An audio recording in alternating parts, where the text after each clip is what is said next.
إن الحمد لله نحمده ونستعينه ونستغفره ونؤمن به ونتوكل عليه ونعوذ بالله من شرور أنفسنا ومن سيئات أعمالنا من يهده الله فلا مضل له ومن يضلله فلا هادي له ونشهد أن لا إله إلا الله وحده لا شريك له ونشهد أن سيدنا ومولانا محمدا عبده ورسوله أما بعد فأعوذ بالله من الشيطان الرجيم بسم الله الرحمن الرحيم لقد كان لكم في رسول الله أسوة حسنة وقال الله تبارك وتعالى إنك لعلى خلق عظيم وقال الله تبارك وتعالى في القرآن المجيد واعتصموا بحبل الله جميعا ولا تفرقوا واذكروا نعمة الله عليكم إذ كنتم أعداء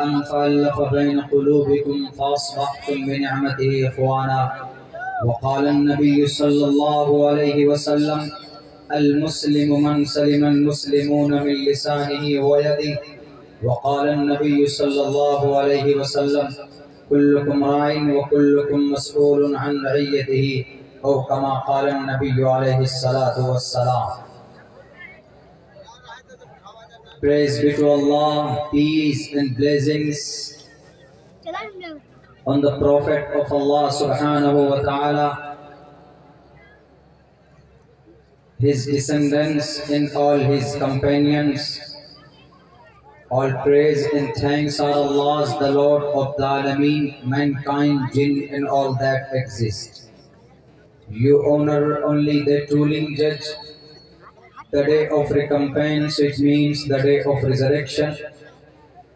You alone we worship, you alone we ask for help, each and everything.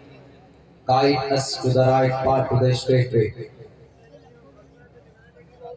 I seek refuge in Allah from the Satan, the accursed and the rejected. In the name of Allah, the most gracious, the most merciful. O my Lord, expand me. My praise is my task for me. Remove impediment from my speech, so they may understand what I say. Om Shanno Mitra Shambaruna Shanno Bhagat Varyamaha Shanno Indro Brihaspati Shanno Vishnu Rurakamaha Namo Brahmane Namaste Vayo Tamev Pratiksham Brahmasi. Om Purnamidaha Purnamidam Purnat Purnamaduchyate Purnassa Purnamadaya Purnameva Vashishyate Vasudev Sutam Devam Kansa Chanura Mardanam Devaki Paramanandam Krishnam Vande Jagat Guruma. Om Shanti Shanti Shanti. جناب صدر جلسہ، معزز حضرات علماء کرام،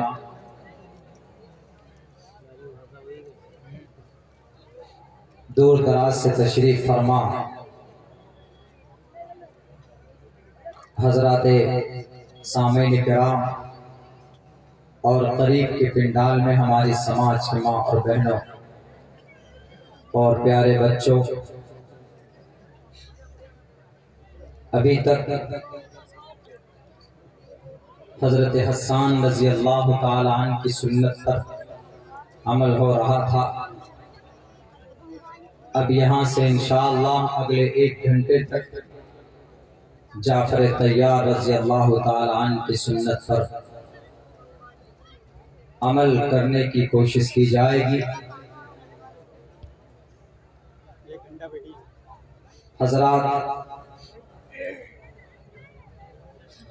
بہت ups and downs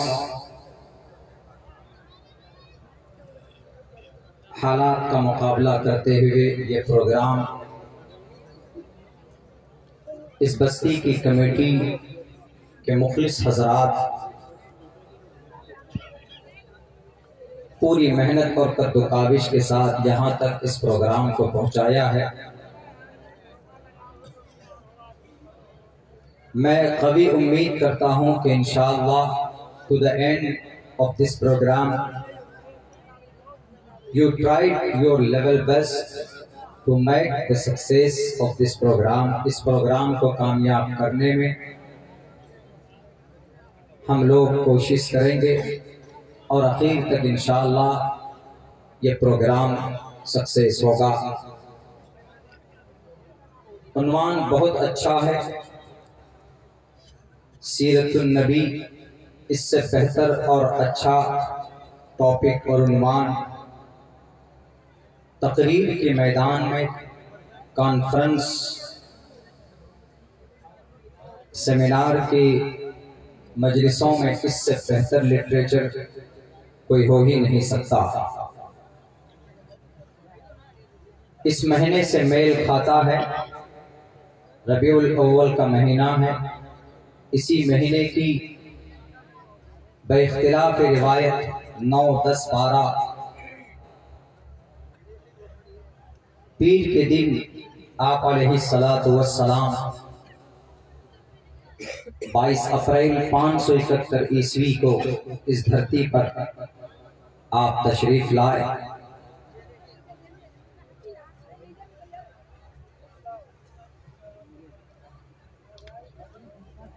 آپ علیہ السلام ایک ایسے وقت میں آپ کا جنم ہوا کہ دنیا کی شاید برائیوں کی لسٹ تیار کی جائے تو سب سے زیادہ برائی اس وقت پائی جاتی تھی پوری دنیا کے اندر، ان دا ہول ورلڈ، پوری دنیا کے اندر سب سے زیادہ برائی اس جگہ پر اور اس دور میں پائی جاتی تھی جب نبی پاک علیہ السلام کا جنم ہوا، آپ کی پیدائش ہوئی۔ آپ علیہ السلام کی سیرت کو لے کر، آپ کے ماننے والوں کو لے کر بہت سارے لوگ الٹی سیدھی باتیں کرتے ہیں، سوالات من گھڑت پیدا کرتے ہیں۔ تو میں مناسب سمجھتا ہوں کہ میں اپنے اس 1 گھنٹے کی تقریر میں محمد الرسول اللہ کا کیا کردار اور کیریکٹر ہے قرآن و حدیث کی روشنی میں، اور دنیا کے اور شاستروں میں محمد الرسول اللہ صلی اللہ علیہ وسلم کا کیا مقام بیان کیا ہے، اور موجودہ وقت میں کچھ لوگوں کے ذریعے پروفیٹ محمد صلی اللہ علیہ وسلم کی لائی ہوئی شریعت پر یلغار اور بدنام کرنے کی کوشش کر رہے ہیں تاکہ ان کو میں جواب دے سکوں۔ میرے بھائیوں، میرے ساتھیوں، ابھی آپ لوگوں نے کچھ دنوں پہلے سنا ہوگا، دیکھا ہوگا، ایک نیشنل نیوز چینل کے ایک اینکر، ہمارے اور آپ سب کے استاد محترم صدر جمعیت علماء ہند حضرت اقدس مولانا ارشد مدنی صاحب دامت برکاتہم، ان کا ایک انٹرویو آپ کے سامنے آیا تھا۔ بہت سارے لوگوں نے اس انٹرویو کو لے کر اعتراضات بھی کیے، اور بہت سارے لوگوں نے یہ بھی کہے کہ حضرت مولانا اپنا پلہ جھاڑتے ہوئے نظر آئے۔ یہ ساری باتیں نہیں ہونی چاہیے، اور اس اینکر کے ذریعے کچھ سوالات ایسے کیے گئے تھے جس کا حضرت نے بہت اچھے انداز میں اس کا جواب دیا۔ میں ان کا ایک طالب علم، ان کے پاس ہم نے ترمذی شریف جلد ثانی پڑھی، وہ میرے استاذ ہیں۔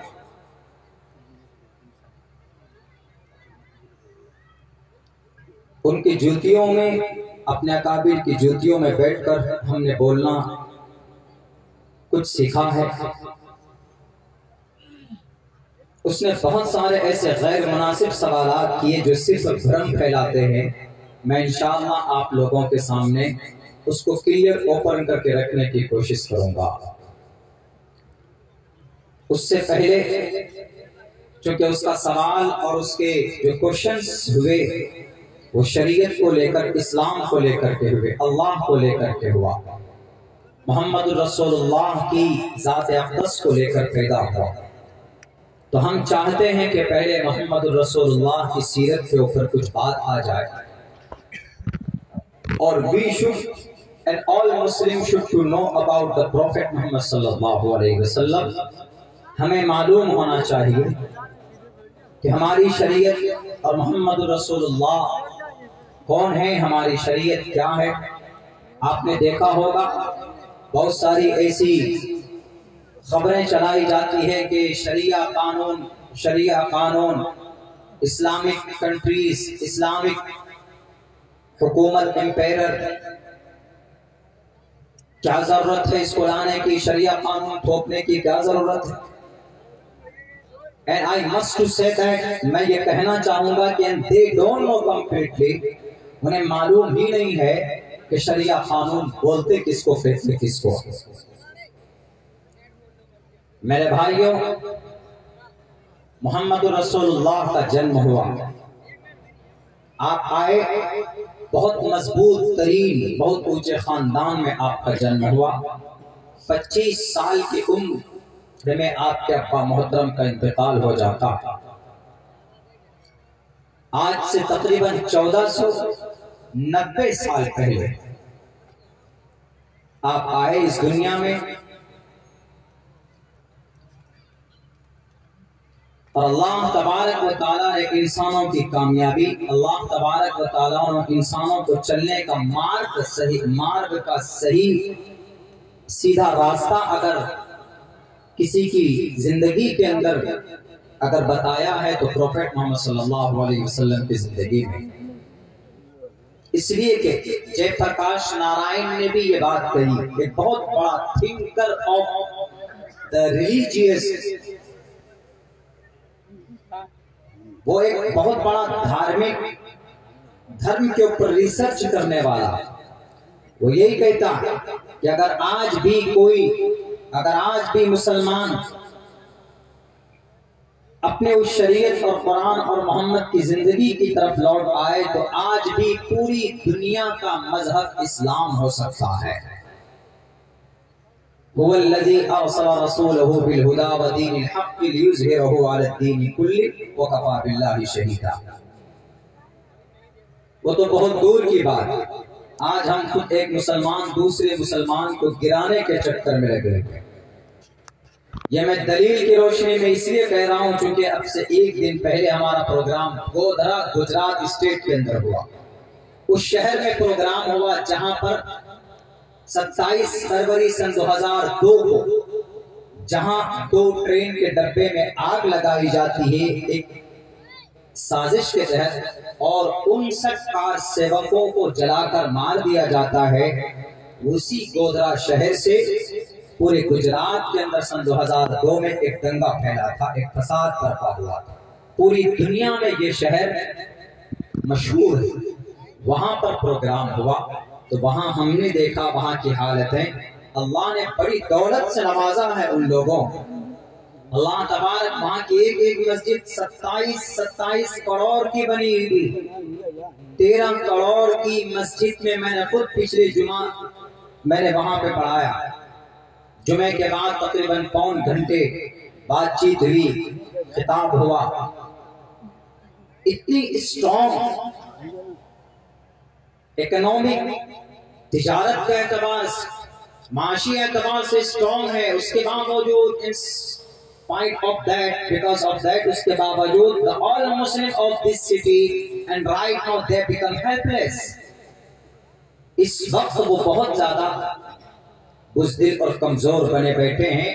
اور وہاں پر ایک نوجوان کی ابھی 1.5-2 ہفتہ پہلے کسٹڈیل ڈیتھ ہو جاتی، یعنی پولیس کسٹڈی میں اس کی موت ہو جاتی ہے.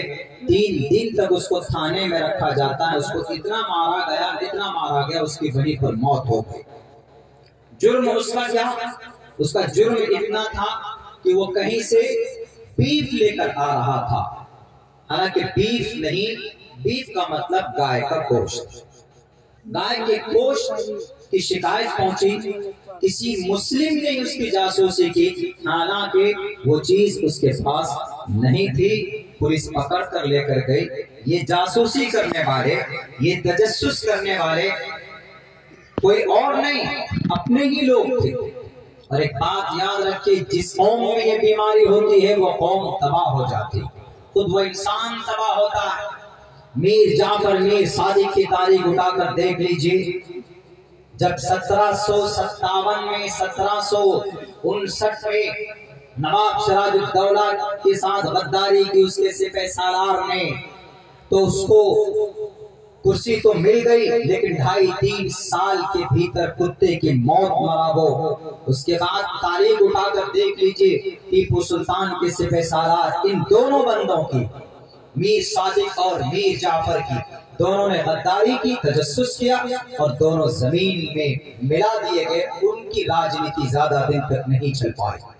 تو میرے بھائیوں، نبی پاک علیہ السلام کا جنم ہوتا ہے، آپ علیہ السلام اس دنیا کے اندر آتے ہیں، آپ علیہ السلام کے ابا محترم کا انتقال ہو جاتا ہے، اونچے خاندان میں آپ آنکھ کھولتے ہیں، آپ کے ابا کا انتقال ہو جاتا ہے۔ اس وقت آپ کے ابا محترم کا نام عبداللہ، امی کا نام آمنہ۔ میں اس لیے بتا رہا ہوں، بیسک چیز ہے، but the lot of young generation and the basically these things and that is related to the Islamic, the basic information، ہمارے مسلم نوجوان یہ جو بنیادی جانکاری ہے یہ نہیں جانتے کہ محمد رسول اللہ کے ابا کا نام کیا، امی کا نام کیا، آپ کے دادا کا نام کیا، آپ کے دادا کا نام عبد المطلب۔ لیکن بہت سے دانشور طبقہ بھی عبد المطلب کا ریئل نام نہیں جانتے کہ محمد رسول اللہ کا اصل نام کیا۔ عبد المطلب کا اصل نام شیبہ، آپ کے دادا کا نام عبد المطلب نہیں بلکہ شیبۃ الحمد۔ ان کے بال تھوڑے پکے سفید تھے، اور سفید بال کو شیبہ بولتے ہیں عربی میں۔ تو جب ان کی پیدائش اور ان کا جنم ہوا، عبد المطلب کا شیبہ نام رکھا گیا تھا۔ تو عبد المطلب نام کیسے پڑا؟ عبد المطلب نام پڑا، آپ علیہ السلام محمد رسول اللہ ہاشمی گھرانے میں پیدا ہوئے۔ ہاشمی گھرانے کا مطلب یہ ہے کہ آپ کے دادا کا ابا ہاشم سفر میں گئے، شادی کی مدینہ المنورہ میں، اسی بیوی سے یہ بچہ شیبہ پیدا ہوا۔ اور ہاشم کا ایک بھائی تھا جن کا نام تھا مطلب۔ جب مطلب مکہ میں تھے، ان کو پتا چلا کہ میرے بھائی کا ایک بیٹا ہے مدینہ میں۔ پہلے سفر ایک سال کا ہوتا تھا، 1 سال گزر جاتے تھے، کسی کی موت ہو جاتی تھی، لمبے لمبے سفر پہ نکلا کرتے تھے۔ تو ہاشم صاحب نے شادی کی، بچہ پیدا ہوا، نام تھا شیبہ۔ تو ہاشم کے بھائی تھے مکہ میں، ان کا نام تھا مطلب۔ ان کو پتا چلا تو یہ گئے اپنے بھتیجے کو لینے کے، وہاں بات کی، انہوں نے کہا کہ اپنے بیٹے کو بھیج دو۔ ماں سے بات کی، یعنی اپنی بھابھی سے بات کی کہ بھیج دو مدینہ المنورہ، مکہ میں وہاں کا والی بنے گا، وہاں کا سردار بنے گا۔ بہرکیف اس کی ماں تیار ہوئی۔ جب مطلب اپنے پیچھے بٹھا کر لا رہے تھے تو مکے والوں نے دیکھا کہ جب گیا تھا مطلب تو اکیلا تھا، لیکن ابھی ایک غلام کو لے کر آیا۔ غلام ایک بچہ تھا، تو انہوں نے سوچا کہ غلام ہوگا، تو غلام کو عربی کے اندر ورڈ استعمال کرتے ہیں عبد۔ تو سب نے کہا کہ عبد المطلب یعنی مطلب کا غلام۔ تو اسی وقت سے ان کا یہ نام پڑ گیا عبد المطلب، اور تب سے ہی یہ نام چلا آیا۔ ایک لمبی اور تاریخ ہے۔ آپ کے دادا کا نام عبد المطلب، ریئل نام شیبۃ الحمد تھا۔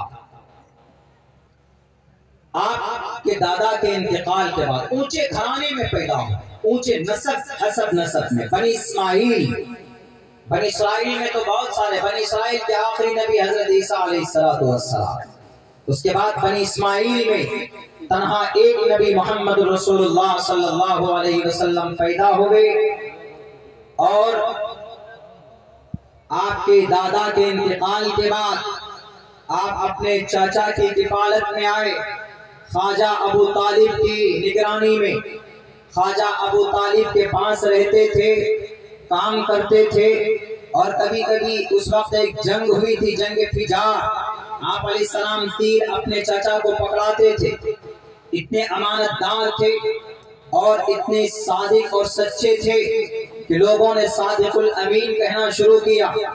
شراب سے دور، زنا سے دور، شریعت ابراہیمی کے مطابق اس وقت وہ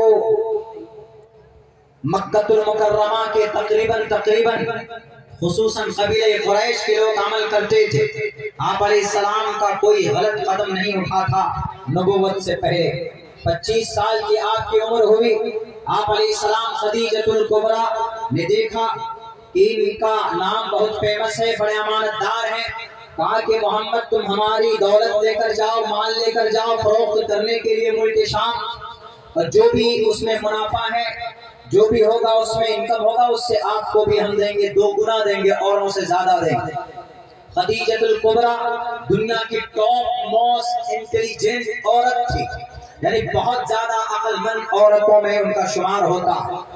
جب گئے آپ تجارت کر کے آئے، مال فروخت کر کر آئے، 3 گنا فائدہ آپ نے دیا، تو اسی وقت حضرت خدیجۃ الکبریٰ 2 مرتبہ بیوہ ہو چکی تھی۔ محمد رسول اللہ کے لیے پیغام نکاح بھیجا۔ بہت سے لوگ کہتے ہیں کہ محمد رسول اللہ نے تو خدیجہ کی دولت دیکھ کر ان سے نکاح کی بات کی تھی۔ بہت لوگ اعتراض کرتے ہیں، ان لوگوں کو ایک جواب دے دینا چاہیے۔ اگر کوئی اعتراض کرے کہ محمد رسول اللہ خدیجہ کی دولت کی وجہ سے اور ان کے مال اور ان کی پراپرٹی کی وجہ سے آپ نے ان سے نکاح کیا تھا، تو ایک بات کان کھول کر وہ لوگ سن لیں، خدیجۃ الکبریٰ نے نکاح کا پروپوزل دیا تھا، محمد رسول اللہ نے نہیں دیا تھا۔ آپ نے اپنے چچا خواجہ ابو طالب کے پاس اس کو ریفر کیا، خواجہ ابو طالب نے اجازت مانگی، محمد رسول اللہ نے کہا کہ I am ready to get married with Khadija, ہم خدیجہ کے ساتھ نکاح کرنے کے لیے تیار۔ محمد رسول اللہ تیار ہوئے، خواجہ ابو طالب نے نکاح کا خطبہ پڑھایا، نکاح ہوتا ہے۔ اگر دولت کی ضرورت ہوتی تو ابو جہل بہت ساری دولت لے کر پہنچا تھا، ابو لہب پہنچا تھا، عتبہ شیبہ پہنچا تھا کہ محمد نبوت ملنے کے بعد آپ علیہ السلام ان کو بھی لیتے، لیکن تاریخ گواہ ہے کہ نبوت ملنے کے بعد آپ علیہ السلام نے ان دولتوں کو ٹھکرایا۔ آپ نے کہا کہ مجھے میرے رب نے جس کے لیے اس دنیا میں بھیجا ہے، تم لاکھ کوشش کر لو، چاند کو ہاتھ پر لا کر رکھ دو، میں پھر بھی اس کام سے باز نہیں آ سکتا جس کام کے لیے مجھے میرے اللہ نے اس دنیا کے اندر بھیجا۔ اللہ کے نبی علیہ السلام نے ان کی دولت کو ٹھکرا دیا۔ لیکن آج تو لوگ چند روپوں میں بک جاتے، اپنے ایمان کو بیچ دیتے، الیکشن کا ٹائم آتا ہے تو پیسے بانٹے جاتے ہیں تو ووٹ بیچ دیتے۔ وہاں ووٹ نہیں، آپ نے اپنے ایمان کا سودا کیا۔ میرے مسلمانوں، یہ نبی پاک علیہ السلام کی زندگی کے اندر یہ ایک ہم لوگوں کے لیے سبق ہے۔ آپ علیہ السلام کی زندگی میں کہ دولت آئے، مال آئے، کچھ بھی آئے، ہمیں غلط قدم نہیں اٹھانا چاہیے۔ آپ علیہ السلام کا نکاح ہوا 25 سال کی عمر میں۔ نوجوانوں 25 سال کی عمر میں آپ علیہ السلام کا نکاح ہوتا ہے۔ ایک 40 یا 45 سال کی عورت سے کوئی تیار نہیں ہوگا، لیکن قربان جائیے محمد رسول اللہ پر نکاح آپ نے کیا، اور تمام اولادیں آپ کی تقریباً خدیجۃ الکبریٰ رضی اللہ تعالیٰ عنہ کے بدن سے پیدا ہو۔ ہے کوئی مائے حلال ایسا نوجوان جو کہے کہ 2 مرتبہ اگر کوئی بیوہ عورت ہے سماج میں اور اس کی جوانی 30-25 سال کی ہے، وہ یہ کہے صرف خالص اللہ کے لیے کہ میں اللہ کی رضا کے لیے ایک عورت سے جس کی عمر 40 سال ہے اور 2 مرتبہ بیوہ ہو چکی ہے میں اس سے نکاح کروں گا، کوئی تیار نہیں ہوگا۔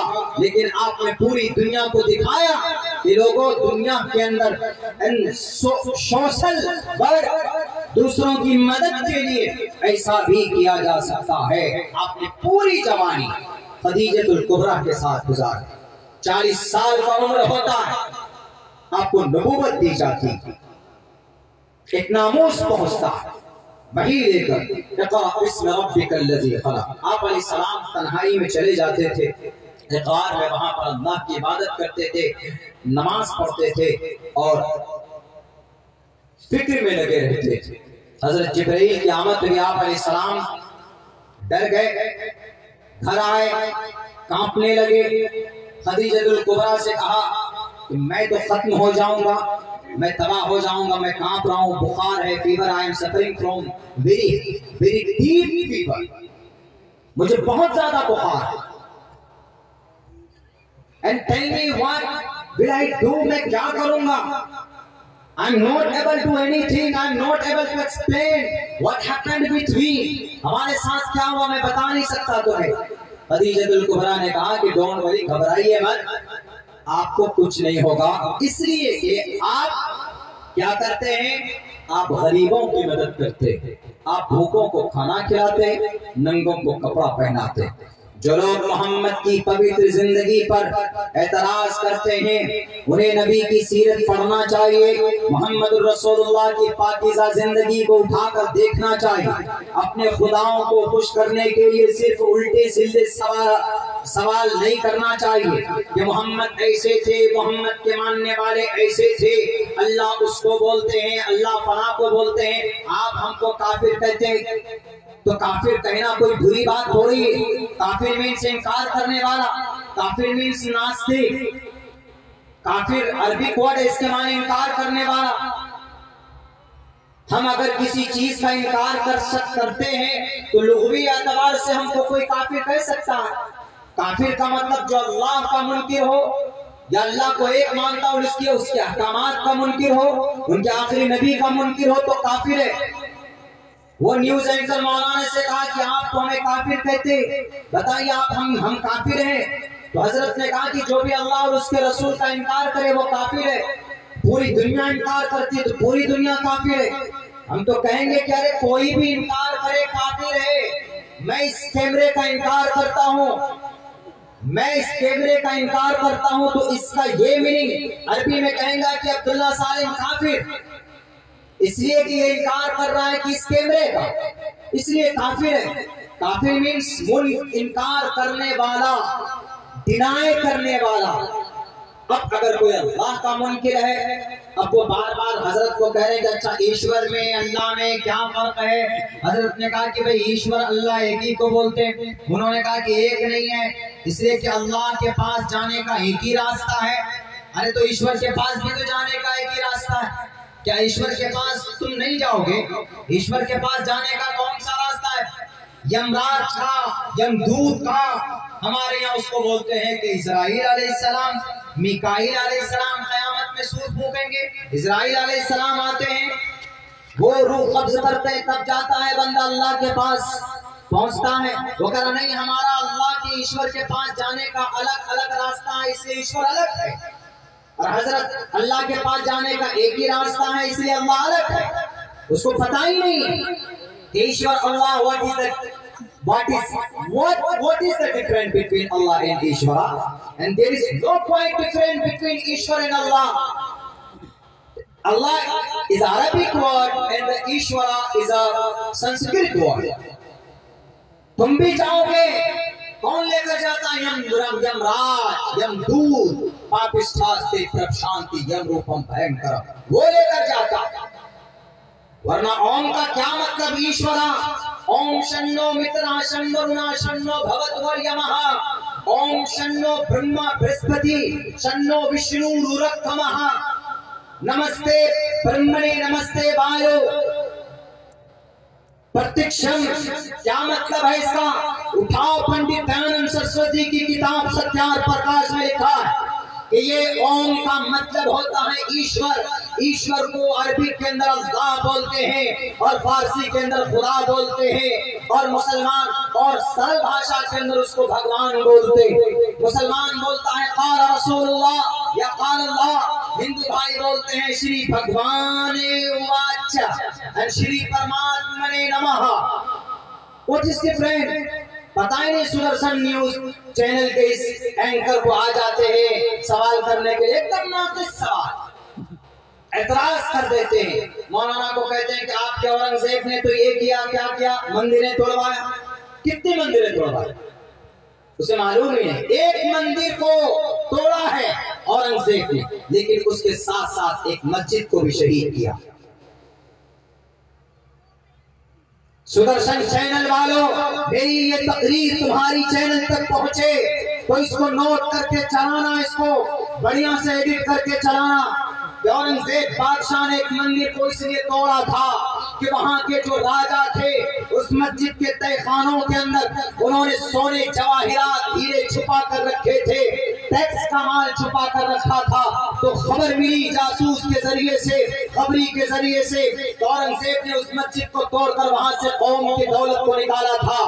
اگر اورنگزیب اگر صرف دین پرست ہوتے، اگر اسلام ہی پرست ہوتے، صرف اسلام کے نظریے سے مندر کو اگر توڑتا تو پھر مسجد کو شہید نہیں کرتے.